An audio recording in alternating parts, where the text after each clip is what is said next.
I walked straight into her big speech, dropped my grandfather's will on the podium, looked her in the eye and said, "This farm was never yours." Hey there, welcome back. Or if you're new here, I'm glad you stopped by.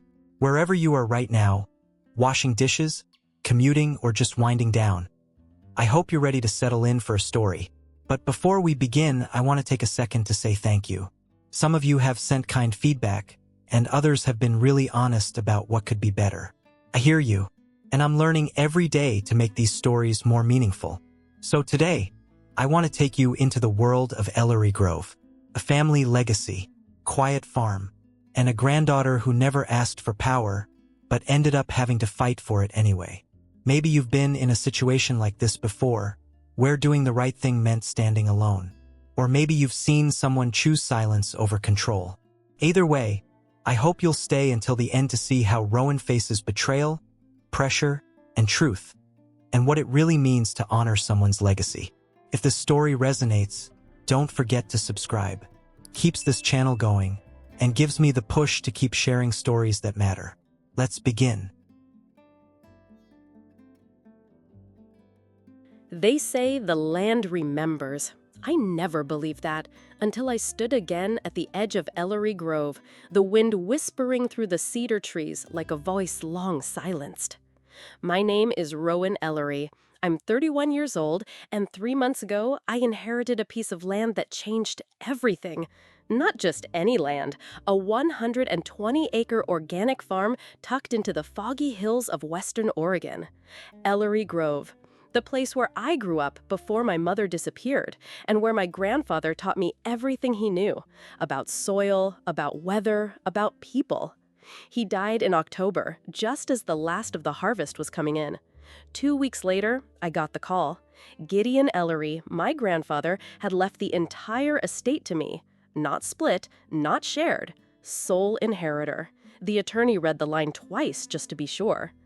I remember thinking it had to be a mistake, not because I doubted his love, but because I knew what it meant. My mother, Vivian, had been gone for 15 years, only sending postcards when it suited her. But now, out of nowhere, she was back. She showed up at the funeral in a cream suit and sunglasses, like she was the widow of a man she hadn't spoken to in a decade. With her came Dale, her latest partner in a string of men who treated her affection like a joint investment, and her 2 children, Clara and Levi, my half-siblings, strangers mostly. It took exactly 3 days before I got the first message. "Let's talk about what's fair, Rowan. You can't run a farm this size alone. Let's be civil and figure out a solution that works for the whole family." There was nothing civil about what came next. I should have seen it coming. But the land had called me home, and I was foolish enough to think that was enough. Vivian didn't knock when she came back. She swept into the farmhouse like she'd never left, her heels clicking across the reclaimed wood floors my grandfather had polished every Sunday morning. Dale trailed behind her like a silent investment banker, tan and smug, carrying a leather briefcase that definitely didn't hold memories. "It feels smaller than I remember," she said, eyeing the space like she was casing it, "and darker." "It's winter," I replied, my voice clipped, "and the land doesn't need validation." She laughed lightly, the kind of sound people make at charity galas when they're not really listening. Clara and Levi stepped in quietly behind them. Clara wore a brand-name parka that probably cost more than the greenhouse equipment out back, while Levi held his phone like a lifeline, barely glancing up. The kitchen hadn't changed much since she'd left. Same ceramic jars labeled flour, sugar, coffee, same creaky cabinet doors, same ghost of Sundays where Grandpa and I would sit and talk about crop rotation while the bread cooled on the counter. But now she was here, uninvited, acting like she was reclaiming something that had been stolen from her. "We brought dinner," Vivian said, placing a takeout bag on the counter like a peace offering, "from that Thai place in town you always loved." I was 10 the last time we ate there, I said, arching an eyebrow, before you left in the middle of the night with nothing but a suitcase and a note. Her smile faltered. Dale cleared his throat. Rowan, we just want to have a conversation. No one's trying to take anything from you. Then why are you here? I asked, folding my arms. Because it's not grief. You weren't even here when he was sick. You didn't call, you didn't write. Levi looked up at that. His expression wasn't hostile, just uncertain. Clara, on the other hand, had perfected her mother's art of looking bored and offended at the same time. Look, Vivian began, dropping the charm for a more businesslike tone. I know your grandfather left you the deed, but this place, it was built by generations. And whether or not I was here, I'm still his daughter. I have a right to be part of this. No, I said quietly. You had the chance to be part of this. You gave that up. Her eyes narrowed, but she said nothing. We sat down to a silent meal at the long wooden table, the same one Grandpa had built from a felled oak in the back pasture. No one touched the food. I just stared at the chair he used to sit in, empty now, but somehow still heavy with presence. Clara broke the silence. You don't have to run it alone. Mom's got a plan. A co-op, shared ownership. You'd still be in charge, kind of. I looked at her, deadpan. Kind of? It's not about control, Dale added. It's about opportunity. You have a valuable asset. We're just suggesting a better way to manage it, with help. I pushed back my chair slowly. You're not here to help. You're here because you thought Grandpa's death was your chance to cash in. Vivian stood suddenly, her voice rising. He was my father! Yes, I said calmly, and that's exactly why he didn't trust you with any of it. For a moment, she said nothing. Her face didn't crumble. It hardened, like marble setting under heat. She turned to Levi. Let's go. But Levi didn't move right away. He looked at me, then back at her, his mouth slightly open, like he wanted to speak but couldn't find the words. Clara grabbed his arm and yanked him toward the door. Dale followed, muttering something under his breath. Vivian was the last to leave. She paused at the door and looked back at me, not with anger, but something worse, pity. I'll give you some time to come to your senses, she said coldly, but don't take too long. Opportunities don't wait forever. The door clicked shut, and just like that, the house was quiet again. But it wasn't peaceful. It was the quiet before the storm. After they left, I sat in Grandpa's old rocking chair by the front window, watching the porch light flicker in the mist. I hadn't turned on any other lights. There was something about the shadows, how they wrapped around the walls like memory, something comforting in a strange, melancholic way. The Thai food sat cold and untouched on the kitchen counter. Their voices still echoed faintly in my ears, especially hers. Opportunities don't wait forever. It sounded like a warning, but from Vivian, everything came wrapped in threat or guilt, sometimes both. The next morning, I woke early, even before the frost had melted off the porch steps. I couldn't sleep, not with all the things she'd said buzzing through my mind like gnats in August. So I did what I always did when I needed clarity. I went up to the attic. The house creaked and sighed like it knew I was coming. Grandpa used to say the bones of old homes remember every step. He believed in memory being more than mental. He believed places held on to things. Smells, sounds, secrets. I pulled the attic ladder down and climbed up slowly. The air was dry and smelled like cedar, dust, and a hint of tobacco. Grandpa's pipe had lingered here long after he quit smoking. The insulation was old but solid, and the floorboards were warped but familiar under my bare feet.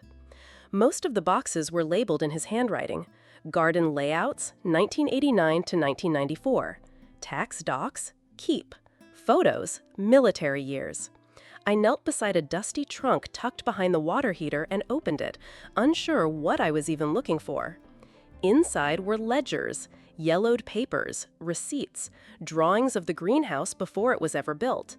It was the kind of record-keeping only someone like Gideon Ellery would do, painstaking, handwritten, and precise.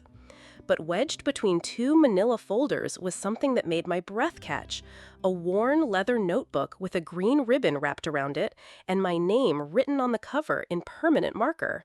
Just Rowan. Inside, the first page started with his handwriting. If you're reading this, kiddo, then I've either passed or you've broken your nosy streak and come rummaging before I've even had the courtesy to die. Either way, I trust you. This journal isn't legal. It's not a will. It's a record of why I did what I did and what I hope you'll do next. I sat back against the wall and read for over an hour, flipping page after page of his thoughts, plans, even fears. He talked about how he'd watched Vivian squander everything she touched, how she never could say no to easy money, how Dale once tried to convince him to lease part of the pasture to a luxury glamping company, and how Clara, during her last visit, had demanded a $10,000 loan for an eco-beauty startup that turned out to be her trying to become an influencer with a paid intern. But most of all, he talked about me. You saw the worth in the land when you were 5, not in the money it could bring, but in the life it could grow. You don't throw seeds at the ground to make dollars. You plant them for what they teach you: patience, faith, work. He detailed how he'd kept track of the money Vivian had borrowed, over $200,000 in 10 years, and how not one penny had been paid back. But he never hated her, not once. He just knew she'd never change. On the final pages, there was a note clipped in with a paperclip, a letter in a separate envelope, sealed. I stared at Naw for a long time before I opened it. It was addressed not to me, but to Walter Finch. Walter had been my grandfather's best friend, his Sunday fishing buddy, his 4th of July beer rival, and the man who once pulled me out of a freezing pond when I thought I could walk across ice. The letter was dated just 2 months before Grandpa died. Walter, if Rowan ever needs confirmation of my intentions, if Vivian ever tries to twist the story, give her this. I've set it all in writing, with witnesses at Peterson and Locke. But this is personal, and I trust her with my life and what's left of it. I clutched the journal to my chest and exhaled slowly. The warmth in the attic felt heavier now, sacred. Vivian was going to come back, and when she did, I needed to be ready, not just with anger or memories, but with truth. That afternoon, I called Walter. "Rowan?" he answered on the second ring, his voice rough and familiar like gravel and maple syrup. "I need to see you," I said. "It's about Grandpa and a letter." There was a long pause. Then, "Come by tomorrow morning. I'll put coffee on." As I hung up, I looked out the attic window at the long slope of Ellery Grove, its rows of bare winter soil waiting quietly for spring. This land didn't forget, and neither would I. Walter's kitchen still smelled like burnt toast and pine-scented cleaner. The same fishing trophies lined the mantel, and his mutt, Baxter, barked like I was an intruder until he sniffed my boots and decided I could stay. Walter didn't ask why I was there until we sat down, just poured 2 mugs of strong black coffee, pushed over the creamer he knew I wouldn't touch, and waited. I handed him the letter. His hands, still steady despite 72 years and 2 bypass surgeries, opened it carefully. He read it twice. No interruptions, just the tick of the kitchen clock and the low hum of the fridge. When he finally looked up, his eyes were glassy. "He told me he'd written something," Walter said, voice thick. "Said if Vivian ever came crawling back, trying to rewrite history, I'd know what to do." He reached into a drawer and pulled out a weathered envelope. "I've had this sitting here for months. Told myself I'd know when to give it to you." Inside was a handwritten letter from Grandpa, dated just weeks before his passing. It was detailed and devastating. He outlined every decision behind the will, every regret about giving Vivian too many chances, every reason why the farm had to go to me. He even included a paragraph about Dale and his thinly veiled ambition, followed by a line I'll never forget. Rowan won't be fooled. She never has been. She's got the spine of her grandmother and the heart of this land. I left Walter's house with the letter clutched tight in my jacket, the words echoing louder than the wind outside. I thought I was ready for what was coming. I wasn't. That Friday, I got a text from Clara. "Hope you're free Sunday afternoon. Mom's planning something exciting for the community. Should be fun. Don't dress like a scarecrow this time." I almost ignored it.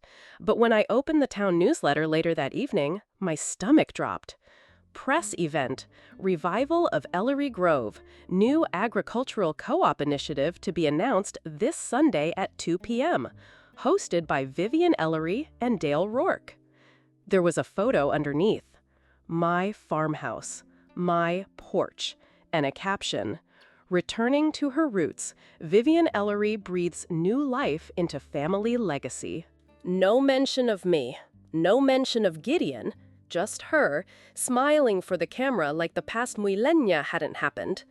I didn't RSVP. I showed up. I parked down the road and walked the gravel path in boots and denim, same as Grandpa would have. The property looked like a stage set. White folding chairs, banners that read community, collaboration, co-ownership, even a rented podium on the porch. People milled around, local reporters, council members, and a few curious neighbors holding compostable cups of cider. Clara wore a white prairie dress and carried a clipboard like someone's very eager assistant. Dale paced near the barn, Bluetooth earpiece flashing. Then Vivian emerged. She looked radiant in a cranberry wrap dress, hair perfectly curled, face glowing with the kind of foundation that costs more than most people's monthly groceries. She stepped up to the microphone with a poised smile and began. "Thank you all for being here today. This land has always been the heart of this valley, and I'm honored to return and give back to the community that raised me." I stood at the back, behind a tree, arms crossed, teeth clenched. It was one thing to ask for a share, another to pretend I didn't exist. She continued, her voice sweet and practiced. "With your support, the Ellery Grove Agricultural Collective will create opportunities for young farmers, sustainable growers, and community partnerships across the region." Applause. And with my daughter Clara and son Levi by my side, that's when I stepped forward. The crowd turned slowly as my boots hit the dirt path like punctuation.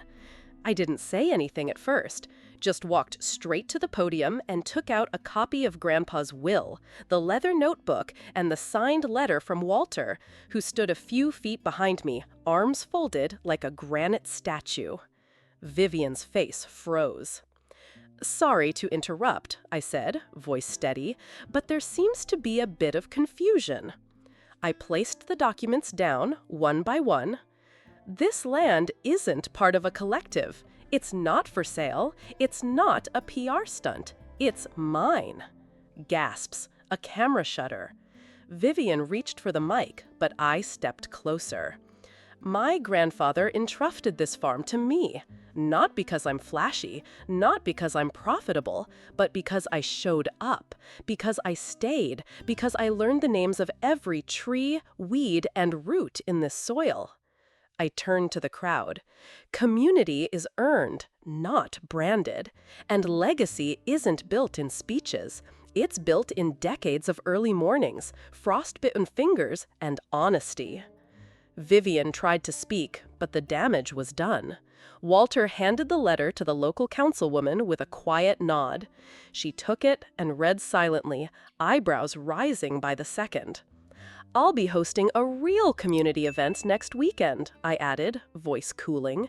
"Free food, a real farm tour, no rebranding required."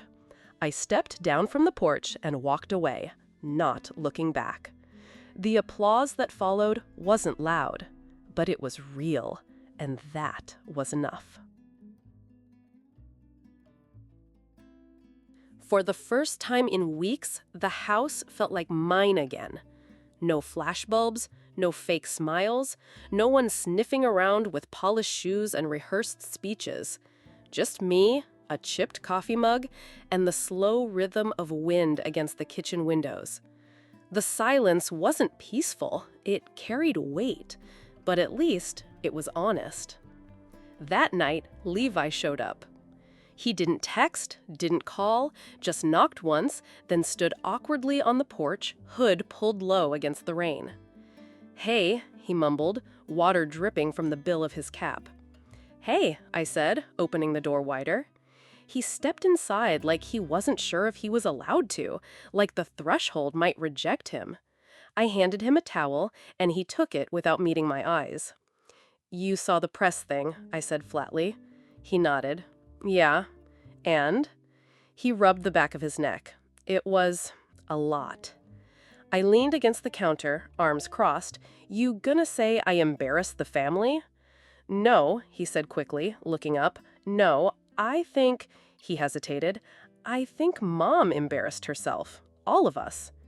We stood there in the kitchen, the fridge humming, the heater clanking like an old man clearing his throat. "She didn't tell us about the will," he added quietly. "Clara and I thought, God, I don't even know what we thought, that maybe you were being greedy, that Grandpa had just overlooked everyone else.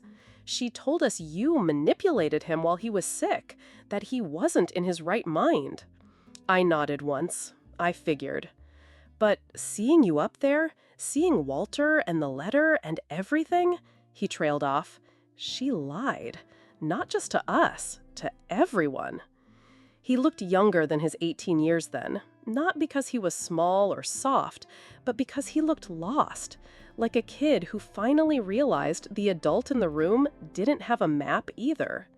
"She said I'd get money for college," he continued, "that once the co-op was set up, everything would be taken care of. She promised." I softened. "And you believed her?" He gave a bitter laugh. "Yeah, I guess I did." A long silence passed between us. "You're not too late," I finally said, "but I'm not going to pretend like nothing happened. You stood there while they tried to erase me." "I know," he said, voice low. "I was scared." I looked at him for a moment, really looked, at the guilt, the confusion, the beginnings of something harder and more honest. Maybe regret. And maybe something else. "Then stop being scared," I said. "Start showing up." He nodded. "I want to." That night, he stayed on the old pullout in the den, the same one I used to curl up on during thunderstorms when I was little. I made him tea. He didn't ask for sugar. That was new. The next morning, he joined me in the barn at sunrise. We didn't talk much, just fed the hens, refilled the troughs, cleared out some old fencing that had rotted near the southern field. He kept up, listened when I explained how compost rotation worked, asked about the bees. It wasn't apology through words. It was action. Later that afternoon, Clara called. I let it go to voicemail. She left a message that started polite, dipped into passive-aggressive, and ended with, "Levi isn't answering and Mom's losing it. Call me back, please." I didn't. Instead, I called Nina, my lawyer. She picked up on the first ring. "Please tell me you're not being sued." "Not yet," I said, "but I think the gloves are coming off." I heard about the press stunt, the fake co-op, and the suspicious timing. "They're trying to build public narrative," she said, "create pressure, discredit you quietly so if they try something legal, it looks justified." "So what do we do?" "We hit back, but not emotionally," she said. "Documentation, witnesses, everything you've gathered so far, the journal, Walter's letter, financial records from your grandfather, we prep it, not to attack, but to defend. And if they push harder, we file for a cease and desist on intellectual property and estate misrepresentation." "Sounds messy," I muttered. "It is," she replied, "but you've already survived the worst part." I exhaled. She was right. The worst part wasn't the fight. It was the betrayal. The moment when family stopped being a safety net and started becoming a battlefield. After we hung up, I found Levi sitting on the porch swing with a notebook in his lap. He was sketching something. Lines, boxes, numbers. I sat beside him. "What's that?" He shrugged. "A plan. Maybe." I was thinking, Grandpa always talked about adding solar panels to the shed, said it'd help with the irrigation system. I looked up some stuff. I blinked. You're thinking about the farm? He hesitated. I guess. If I'm staying. I don't want to be dead weight. I nudged him with my elbow. You're not. Not yet, he said with a small smile, but give me a week. That night, I lay in bed with the windows open and the sound of frogs from the pond echoing in the dark. It was still storm season, inside and out. But some storms, I realized, don't come to destroy. They come to clear the air. Quiet doesn't mean peace. Sometimes it means people are regrouping, recalculating. Sometimes it means they're licking wounds before striking again. And sometimes, rarely, it means someone is trying, in their own broken way, to start over. It had been 12 days since the Ellery Grove co-op event imploded. The reporters stopped calling. The city council quietly pulled its support. I heard through a mutual acquaintance that Dale had flown back to Nevada for work and hadn't returned since. Vivian had gone silent. Until she didn't.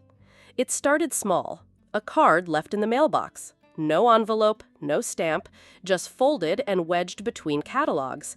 The outside said, "For Rowan." Inside, her handwriting. Always neat, always calculated. I miss my son. And I miss the version of you that used to sit on the porch with me and braid wildflowers into your shoelaces. I don't expect you to forget, but I hope one day you'll soften enough to remember the good things too. I read it 3 times before tucking it into a drawer and walking away. I didn't have the words.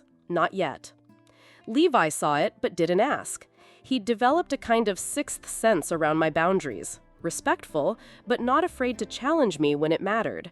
We'd fallen into an unexpected rhythm, one forged through morning chores, late-night ramen, and the occasional shared eye roll when someone in town asked if we were the Ellerys from the news. We weren't celebrities. We were just trying to rebuild something from the ashes. A few evenings later, I got a message from Clara. This one felt different. No emojis, no sarcasm. Would you meet me for coffee? No mom, no drama, just us. Please. I stared at it for a long time. The next morning, I drove to a quiet little cafe off Route 39, the kind of place with chipped mugs and a chalkboard menu. Clara was already there, seated in the corner, wrapped in a wool coat 2 sizes too big for her, no makeup, and a nervous energy that didn't match the curated version of her I'd grown used to.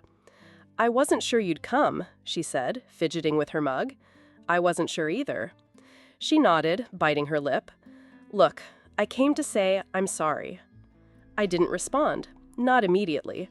I wanted to hear what she had to say when silence stretched longer than comfort. I said a lot of things I didn't mean, and some I did, which makes it worse. She looked up. I was angry, but mostly I was scared. Mom made it sound like we'd be taken care of if we just played along, that you were being selfish, that Grandpa had been manipulated. I stared at the steam rising from my coffee. And now? She took a breath. Now I think she was scared too, that she lost him long before he died, and losing control of his legacy made her snap. She never really had it, I said. She just told herself she did. Clara nodded. She's drinking more, says it's just wine, but she forgets things, gets defensive, blames Dale for everything. Is he still around? No, she said. He took her name off the co-op paperwork and left town. Said she was bad optics. Can you believe that? Unfortunately, I muttered. We sat in silence for a moment. Then Clara leaned forward. I'm not here to ask for money. I don't want your land. I just want... She trailed off, searching. I want to not hate you anymore, and I don't want you to hate me. I looked at her, really looked. Not the surface, not the drama, just my sister, tired, flawed, maybe learning. I don't hate you, I said, but it's going to take time. I can live with that. We parted with no hug, no promises, just a nod, but it was a start. Back at the farm, I found Levi sketching in the barn again. He'd turned one of the old haylofts into a makeshift workstation, blueprints and wiring plans scattered across a card table he salvaged from the junk shed. "You good?" he asked, glancing up. "Yeah," I said. "Better than expected." He smiled slightly and went back to his sketch. Later that week, Nina called. The last of the paperwork was finalized. The estate was officially closed, the will unchallenged. Vivian, whether from shame or exhaustion, hadn't filed a single legal claim. "You did it," Nina said. "It's yours." I didn't celebrate, not in a big way. But that night, I walked the entire perimeter of the farm. Just me, a flashlight, and the memory of every fence post Grandpa had ever pounded into the earth. I paused at the edge of the south field, where the creek curved like a ribbon, and sat on the old stump we used to call the throne. The moon was high, the stars were out, and for the first time in a long while, I didn't feel like I was bracing for the next attack. The quiet had come, not as a threat, but as a gift. Spring arrived slowly, as it always did in Oregon. The frost retreated like a stubborn guest, then the orchard bloomed in hesitant bursts of white and pink. I found myself waking before the sun again, not from stress this time, but from purpose. We'd begun planting in earnest. Levi took over the south field, determined to test a compost experiment he read about online. I gave him full rein. Trial and error was part of the process. He took notes like a scientist, dirt under his nails and hope in his chest. He belonged here more than he ever did in the curated photos Vivian used to post of him at prep schools he barely tolerated. The farm was alive again, and not just with crops, with movement, with plans, with second chances. One afternoon, I caught him staring at Grandpa's old hat, still hanging by the barn door. He didn't say anything, but he took it down, brushed the dust off, and placed it on the hook beside his own. I didn't comment, I just smiled and kept walking. Clara called now and then, nothing heavy, updates, little things. She'd started volunteering at a local women's shelter, said it made her feel like she was actually useful. I told her I was proud of her. I meant it. As for Vivian, she stayed quiet. But a month after the will closed, I got a handwritten letter in the mailbox. No postmark, no return address. "I'm working on myself. It's hard. I never saw the cracks until everything broke. I know I won't get your forgiveness overnight. Maybe not ever. But if I'm going to ask Levi to forgive me one day, I need to earn it. I'm sorry I didn't protect what your grandfather built. I see now that you did." There was no signature, just a folded photo. Me and Grandpa, years ago, sitting in the orchard. I must have been 10. I was missing a front tooth and holding a sunflower twice my size. He was laughing, caught mid-laugh, eyes squinted shut like joy was too big to hold. I didn't cry, but I kept the photo. We framed it in the new office Levi and I built inside the renovated tool shed. He insisted we called it the Grove HQ. It stuck. We even got a new sign. Ellery Grove, rooted in legacy, growing forward. I liked that. We started a youth internship program. 2 kids from the high school, one with a knack for soil testing, the other quietly obsessed with bees. Grandpa would have adored them. At night, I sat on the porch with Micah. He'd never pushed me to choose him through the chaos, just waited until I chose peace. He held my hand and talked about maybe leaving his city job to start a permaculture consulting side gig. "No pressure," he said with a grin, "but you do have 120 acres. One evening, Levi asked me, "Do you ever wish Grandpa had just sold the place and left you cash?" I looked around. The wildflower beds we revived, the barn light glowing warm behind us, the distant hum of the greenhouse heaters. "No," I said, This is worth more than any check." He nodded. Me neither. Legacy isn't a lump sum. It's a decision made every single day. To rebuild, to forgive, to plant what you may never see bloom.